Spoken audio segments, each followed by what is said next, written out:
Hello, I'm Philip Stoughton. I'm here at Apex 2017 and I'm joined by Dan Gamota from Jabil. Dan, great to see you. Thanks for stopping by. Thank you for having me. You're dealing with a lot of this kind of leading edge engineering, taking some really new ideas, getting them working in the manufacturing environment and eventually rolling them out within the Jabil footprint. Tell me about how that process works, because some of the stuff's pretty out there initially and you've got to convert it to something that's going to add value to your customers, I guess. So I'm actually very fortunate. I have a position in Jabil where we always look to see what is going to be most relevant to our customers 2 to 3 years. And so we've selected 16 strategic capabilities. And if you go visit our Blue Sky, you'll see some of them on display. These capabilities are technologies that we feel are going to be important to our customers to be able to develop the next product, which we don't know what the product is, because most of the time when people come to us today with the product, it's usually on a napkin. And so for us to go from that napkin, go through the industrialization process, and then to be able to deploy it in the factory is very difficult. So for us, that's where we play. We play in the space of industrialization. So process development is of course developed.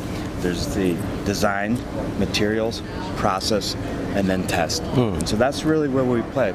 So someone comes to us with an idea on a napkin, and at the end of the day, we have to deploy it in one of our sites. Yeah, it's impressive. A great job. It is an exciting job, and for me it brings together these two areas: innovation in terms of product innovation, but also innovation in terms of process. And I think we're in a really exciting place in the industry for innovation in process at the moment.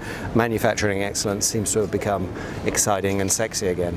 It turns out that hardware is the new software. And with manufacturing, it's becoming more complex. If you look at what was required, at least in terms of going to the moon back in the late 60s, that amount of horsepower, that much of computation is now in little toys that we use with our children. And the reason we're able to do that is because of miniaturization. To be able to assemble things, we have to use robotics. These robots and the different automation processes are picking up things that are almost as small as grains of rice, or even things we can't see. That evolution is going to continue. What I'm worried about is, instead of going onto a flat, rigid circuit board, how are we actually going to be placing electronics on something like clothes? Fabric. On a fabric, on a textile, silk. We have stretchables. Stretchables is another area that we've been interested in, because stretchables are things for the medical industry. Basically a silicone that you can place in the arm. All of these bring unique, difficult issues that haven't been seen in the past. And our responsibility is to develop the design rules, the standards, and the materials and equipment that is necessary for us to deploy it in high volume. So it's almost like a MacGyver 2.0. The material science, it's a playground for us. The collaboration with our company, with the customers, is great. And really for us, we don't have this 18-month from idea to product launch. That's been truncated. And we're going to continue to do that. So the pressures by the markets, the pressures by our customers, all of that is going to truncate it. So we need to be much more collaborative. And the only way we can be collaborative is by attending events like this. Going and visit the equipment suppliers and material suppliers. And get as much as you can. And it's much different. And it's a fun playground to be in at the moment. There's lots of exciting technologies. I was at CES recently and there was a lot of talk about augmented reality and how that might be used in their manufacturing environment, but also artificial intelligence, learning systems, what the Industry 4.0 thinks calls cyber-physical systems. There's some interesting stuff there. It's a way down the line, but I think you're starting to see those developments. I do believe we are. We find ourselves using predictive analytics. We also are using what we call dynamic tuning or active alignment, where we have a signal, the signal is transmitted, it's reflected, and we look for a response. All of that and the alignment of those, whether it's an optical signal, a magnetic signal, or electrical, is based on an algorithm.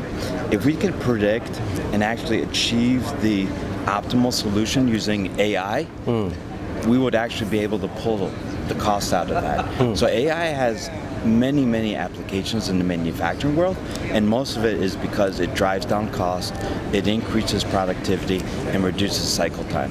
So AI for us is something that we definitely are interested in.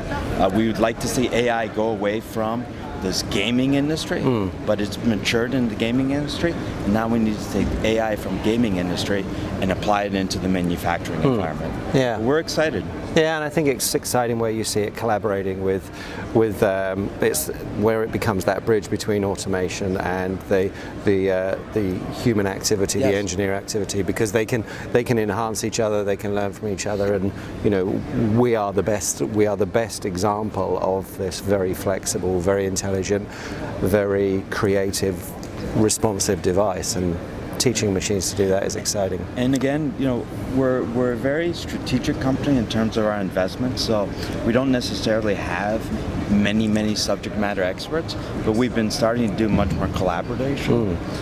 We participate in several different standards organizations. We participate in industry consortia and also academia. So for instance, we're partners in MIT, we're partners at University of Minnesota, San Jose. So Yeah. we're always seeking what are all the academics, what are the scientists thinking of, but then also understanding what is the shortest path to go from science to reality. Yeah, and I'm sure you'll find some interesting stuff Yes. at a show like this. Dan, thanks for stopping by. Well, thanks thank for you for chatting. having me. Thanks.